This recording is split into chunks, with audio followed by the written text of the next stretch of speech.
on the interference of the waves and wave deflection. What do we mean when we say that our particles that collide in a space bounce off of each other? We mean that in a collision, two particles will abruptly change their direction of the motion. When two wave trains collide in space, they don't act like that. Actually, their meeting in space isn't really a collision. Waves don't bounce off of each other. In an encounter, they don't change their direction of the motion. Each one continues in its track, and in doing so, they move right through each other. Wow. Think of two wave trains on a beach that come from different directions, roll through each other, and for a short time form a single train. For a while, their crest and valleys superimpose. Playful patterns appear, and then the performance is over. The two trains of the wave re-emerge out of their encounter, and each one continue its thoughtful path unharmed, as though nothing had happened. Physicists call this interference of the waves. Physicists call this the interference of the waves. See the figure 2. Interference. When two waves meet in space, they superimpose or interfere. When the crests of one wave are on top of the crest of the other, the interference is constructive. The waves add a big wave result. When two waves meet in space in such a way that the crests are on top of the valleys, the interference is destructive. The waves cancel. Wow. When two wave trains interfere in such a way that crests get to lie on top of crests, they build each other up a big wave result, and we say that the interference is constructive. When crests get to lie on the the waves cancels, and the interference is destructive. So the differences in the properties and behaviors of the wave and the particles are obvious, right? Okay, let's go back to the figure. When two waves meet in space, they superimpose. They interfere with each other. Their amplitudes add and subtract. When in that process, the crest of the one gets to lie on top of the crest on the other, the interference is constructive, upper left. The two waves reinforce and a big wave results.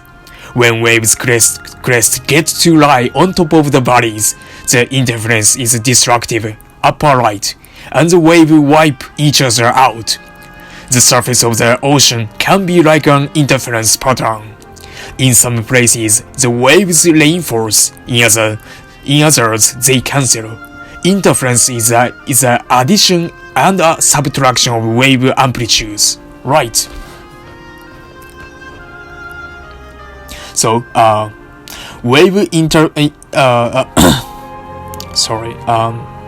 So the difference in the properties and behavior of waves and particles are obvious. Waves interpenetrate, particles bounce off. Waves are continuous, particles are discrete. Waves are extended in space, particles are localized. Wow, look at this contrast. Phew. That is why you have to go up upper dimension so that you can see the legitimacy among them. Waves can be massless, like light waves. Being massy is a defining property of the particles, right? The properties particle must have a mass, right? It is obvious.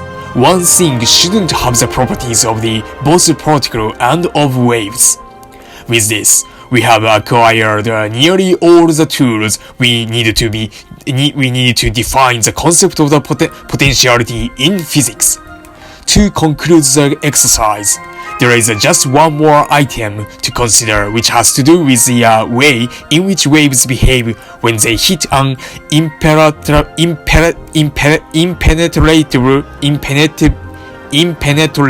obstacle in their path. When the waves strike on such a thing, they bend around its corner. Physicists call this bending the deflection of waves. Yes, deflection. A simple example is as shown in the figure 3. Figure 3, the diffraction or bending of waves. When waves in their motion through space hit on the obstacles that blocks their path, they bend around its corner. This bending is called the deflection of the waves. Deflection is a wave bending. Yes. At first sight, the concept of the deflection seems a rather esoteric one, but it is quite common, right? For example, that was a claim, and I'm gonna talk about the example. For example, have you ever wondered how it is possible that you can hear the conversation of people at the other end of the halfway while you are sitting in a classroom? Yes, you can't see these people and the sound waves coming off them and directed into your room, right? But you can hear them in your room because they bend around the edge of the door. Wow!